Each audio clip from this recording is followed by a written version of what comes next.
Hello and good morning. How are you, my friends? I welcome you back to my channel. If it is your first time, please feel at the right place. And I thank you for choosing to watch this video. And I'm sure it is going to be a blessing to you. Today I want to speak about factors that contribute to relationship breakdown. There are factors that contribute to any relationship to break up. So you find that we've been into a relationship here, there, most of them are breaking up. Most of us, not even one or two. It has been a trend. So today I want to speak some of the issues that contribute to the breakdown of our relationships, love relationships. Could be it's a marriage, you are already in marriage, or you are not yet. This video is for you. Just watch till the end and I'm sure you're going to benefit. So let's go straight to the points. Point number one, we have lifestyle changes. Lifestyle changes. There's a life that you used to live before. All of a sudden it changes. Could be mlikuwa mnaishi a certain place like life used to be good, finances were not any problem, mlikuwa mnaishi tu life poa, then all of a sudden it happens that your kazi naisha ama maybe one of the partners dies, something happens yenye nakatisha ile furaha, so unapata kumekuwa na changes. Maybe the finances are not being generated the way they used to. Au unapata one of the partners amekuwa disabled in a way, he or she is not able to provide maybe the way it used to be. Could be mlikuwa mnatarajia mtoto, it may happen that amjapata. It happens that kuna mambo tu mlikuwa mnatarajia and then hayajakuwa vile, ama mengine yamewapata ambayo you were not expecting, vitu kama zile. So unapata some of those things they huwa zinaleta changes katika relationship. Inaweza kuwa kwa marriage ama even those people who are planning to. So any change that comes, life changes that comes in any relationship may contribute to that relationship maybe going down. Na unapata hata zingine zinafika to a level that people cannot reconcile, wanaamua tu waachane. Could be si mmoja amesababisha, it has just come, but unapata in a way ime cause the relationship kuisha. So lifestyle changes is one of the factors that contribute to the breakdown in relationships.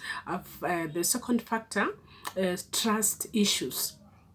Unapata, like you used to trust your husband, you used to trust your wife, you used to trust your fiancé, ulikuwa na trust mob sana kwa your partner, then kitu inakuja na happen, like tumeona inaweza sababishwa tu na a friend of yours, inaweza sababishwa tu na maybe mmoja wenu tu anageuka, ana change all of a sudden, si vile venye alikuwa, like una get behave vile ambavyo alikuwa na behave, like kama alikuwa mwaminifu, kuna vile tu ameanza kukuwa unfaithful, kuna vile tu ameanza kujihusisha kwa mambo yenye hayapendezi, ukiyatazama like the partner hayakupendeza at all, ameanza kudanganya, ameanza kujihusisha na watu wenye wana cause doubt kwa hiyo relationship yenyu. So in a way you start not trusting that person, you start doubting the person.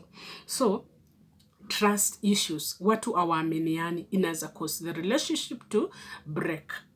Point number 2. So let's go to the other point, communication problems. Unapata like this has been a major issue when it comes to relationships. There's something that I'm going through, there's something my partner is going through, na maybe I assume that the person should know. Kwa nini nishinde na mwambia na anastahili ajue? Kumbuka huyu ni mtu mwenye mmepatana na yeye akiwa mzima. mmepatana na yeye alikiwa tu kuna venye alikuwa amebehave, personality yake it's hard for you to change it. So auwezi anza tu ku behave in a way like anastahili aelewe. Kumbuka si malaika. So unless you communicate some things your partner may not get to understand. Labda unasikia vibaya and it has been for a while. Labda kuna vile last time alielewa una feel vibaya, ulimwambia inakuja tena. Then you are not saying it this time round. You assume that he should know. You assume that she should know. Kumbe there's something that maybe you are going through, like trauma. Inaweza kuwa ni life yenye unaishi ama past life or something na umenyamazia. You've been secretive katika your relationship. So unaget this may cause a big problem because if you don't speak it out, then your partner may not know. Your partner may be not in a position kusaidia kama you are not communicating it. Kuna wenye nasemanga kuna siri wamekeep kwa hearts zao that they will not share them with anybody. So mtu anaamua nitaenda naye kwa kaburi. Kumbuka it's well and good, but then itakuumiza and then it will also destroy your family. So communication problem ni issue ambayo imesababisha most relationships go break up. The other point, the last one, different values of goals. Unapata like a lady akona values goals tofauti na amani. Okay, sisemi ya kwamba lazima mkwe everything ukwe too common or something, but I want to tell you that kumbuka huyu mtu wakati ambapo alikuwa anaishi kivyake peke yake, angefanya mambo kivyake, angekuwa na goals zake kivyake, but now you come together, mmeanza familia. We are told in marriage or in this marriage thing, institution, that 1 + 1 is no longer 2. 1 + 1 is 1. So now that mmetangaza kuishi pamoja, you are living together as a family, everything you do should be at aiming at one goal, aiming at common goal.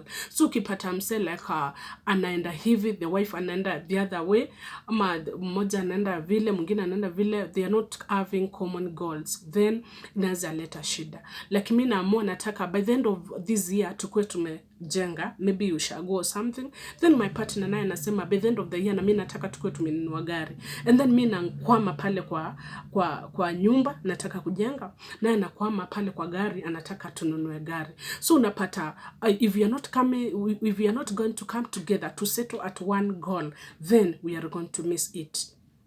So unapata hii pia imechangia kwa most relationship ku break.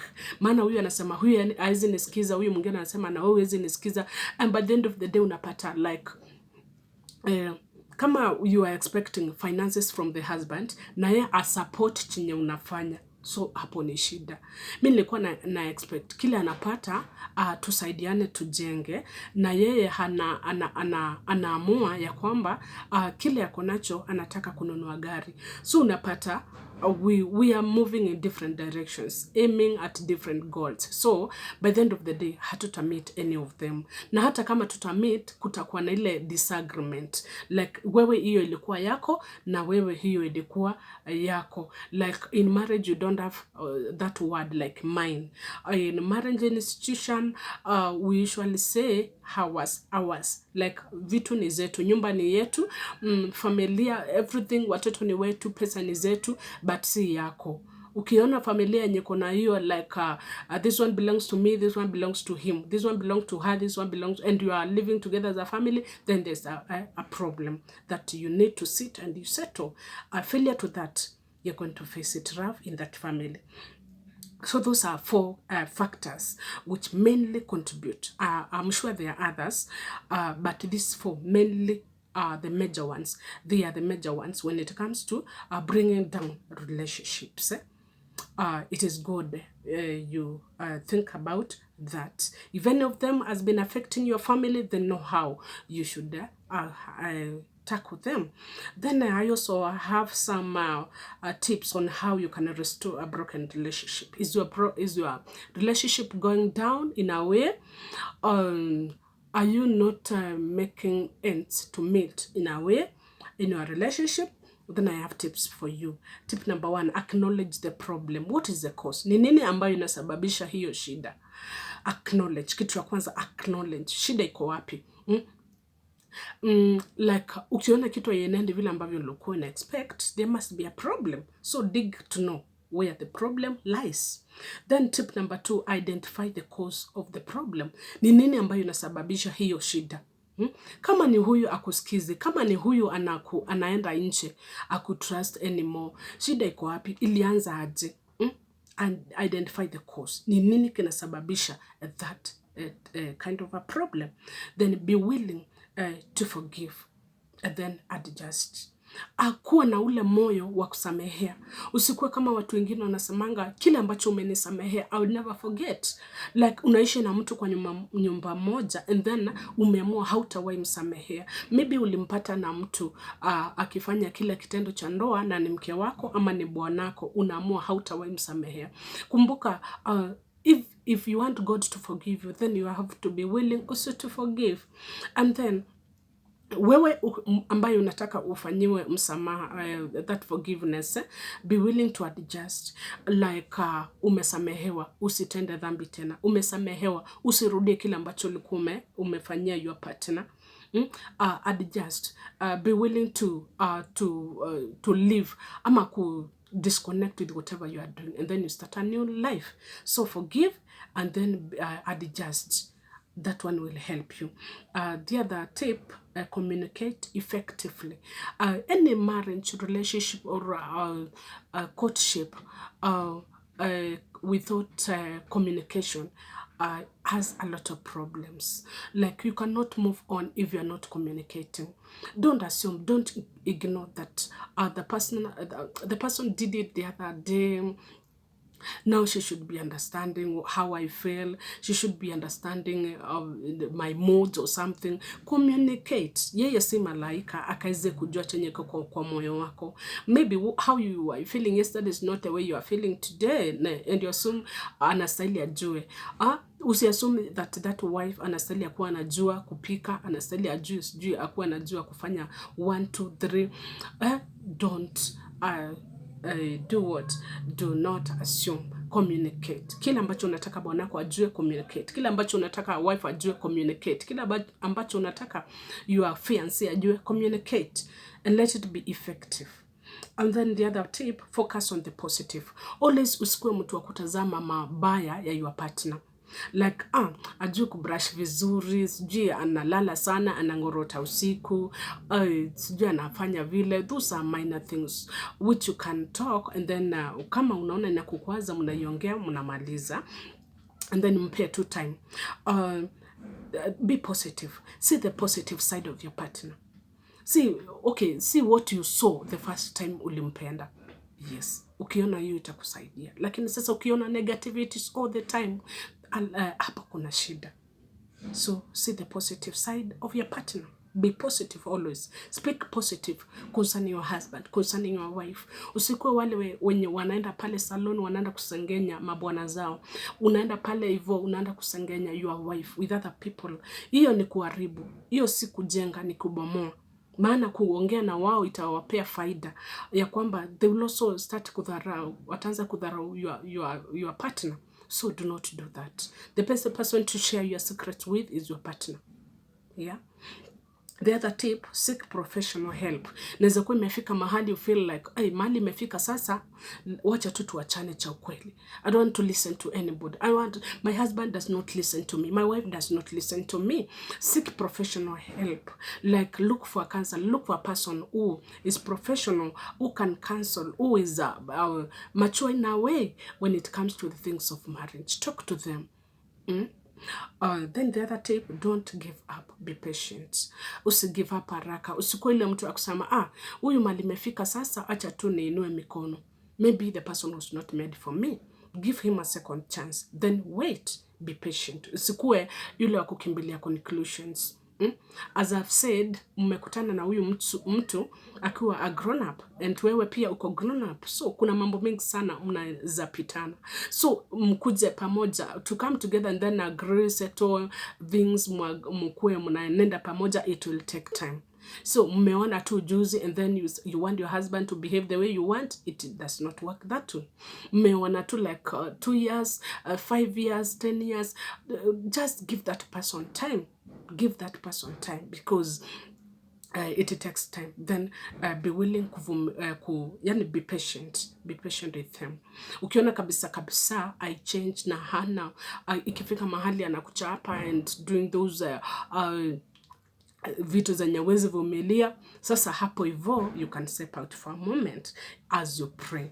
Sijasema ya kwamba utoke kwa ndoa uende. The Bible says God hates divorce. But sasa ukiona imefika mahali mtu anakuchapa, anakuchukulia kisu or something, you can give yourself time as you pray. Yeah? So always remember the first love. The most important thing above all these things to restore that which has been stolen by the enemy is to pray. Hata kama imetendeka nini, kumeenda aje, pray to God. As you do all these things, be prayerful. Ombea your husband, ombea your wife, ombea your fiancé. The devil is at work. Anataka hakikisha kwamba hakuna relationship itawaka. Hakuna familia itaenenda kulingana njia za Mungu. So you have to work. You have to pray. Without ceasing. Mpaka familia yako ikasimame. Mpaka uone kuna breakthrough kwa familia yako. Don't leave your husband to the world. Don't leave your wife to the world. Ati kwa sababu unaona kunaenda vile kunaenda. Take part. Pray. Ng'ang'ana mpaka upate aliye wako na yule mzuri. Na kama shetani ameingiza kidole mahali pale, pray so that the enemy is going to flee from your family. So be prayerful as a husband, as a wife. And prayer is a weapon. Prayer is a weapon. So those are some of the tips by the grace of God I feel to share with you this day about how you whatever contributes to a family to go down, some factors, and then also the tips on how you can restore that relationship. So if you are going through torture in your relationship, then you've gotten some tips. For more interaction, kama uko na swali lolote unataka tujadiliane kwa jambo lolote lile, there on the comment section we can interact. Then if you want to get these notes or these points in a written form, nimeziandika and they are there on my website. Nitakuwa nimepeana link hapo hivyo kwa description area, so you can click there usome everything in detailed, and I'm sure you are going to be blessed. So if this video has been of help to you, kindly share it to others so that wakaweze kubarikiwa. Hatutaki familia zetu shetani apate nafasi za kuziharibu. That which God has joined, no one should put asunder, no one should come in between. Ng'ang'ana upate kilicho chako kizuri by the grace of God. So my viewer, my listener, until next time, shalom, I love you.